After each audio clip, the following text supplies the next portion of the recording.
ভাইয়া, ওই ল্যাপটপটা পেলে আমি অনেক পড়াশোনা করতাম। ভেতরে চল, তোকে আজকেই আমি ওটা কিনে দিব। এই অনুমতি ছাড়া এই ল্যাপটপে হাত দেওয়ার সাহস কে দিল? হাত সরাও। স্যার, আমার বোন ক্লাসে ফার্স্ট হয়েছে, ওর জন্য এই ল্যাপটপটা নিতে চাই। ফার্স্ট হয়েছে তো কি, ভিখারিরা আবার ল্যাপটপ কিনতে আসে, তোদের জায়গা ডাস্টবিনে। দারোয়ান, ভিখারিদের বের করে দাও। আজ আমাকে এই শোরুম থেকে বের করছো, মনে রাখবে সময় বদলাতে সময় লাগে না। একদিন আমি এই শোরুমের মালিক হয়ে ফিরব। এই হাইড্রোলিক প্রেস মেশিনের নিচে যে 3 মিনিট দাঁড়িয়ে থাকতে পারবে সে পাবে নগদ 500 কোটি টাকা। 500 কোটি টাকা। এই টাকা দিয়েই আমি ওই অহংকারী ম্যানেজারের দম্ভ ভাঙবো। আমি লড়বো। এ কি পাগল নাকি? এই মেশিন মানুষ পিষে ফেলবে। শেষবার ভাবো ছেলে, জীবন একটাই। আমার বোনের স্বপ্নের চেয়ে জীবনের দাম বেশি নয়। চালু কর মেশিন।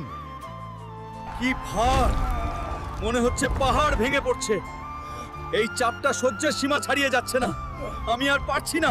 বন্ধুরা, এখনই লাইক আর সাবস্ক্রাইব করো, মেশিনটা আমাকে পিষে ফেলবে।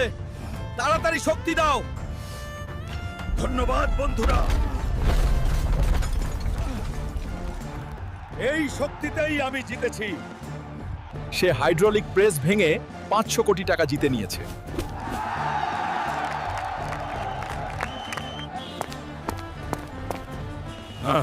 ম্যানেজার, তুই আমাকে ঘাড় ধাক্কা দিয়ে বের করে দিয়েছিলি। আজ আমি ল্যাপটপ কিনতে আসিনি, এই শোরুমটাই কিনতে এসেছি।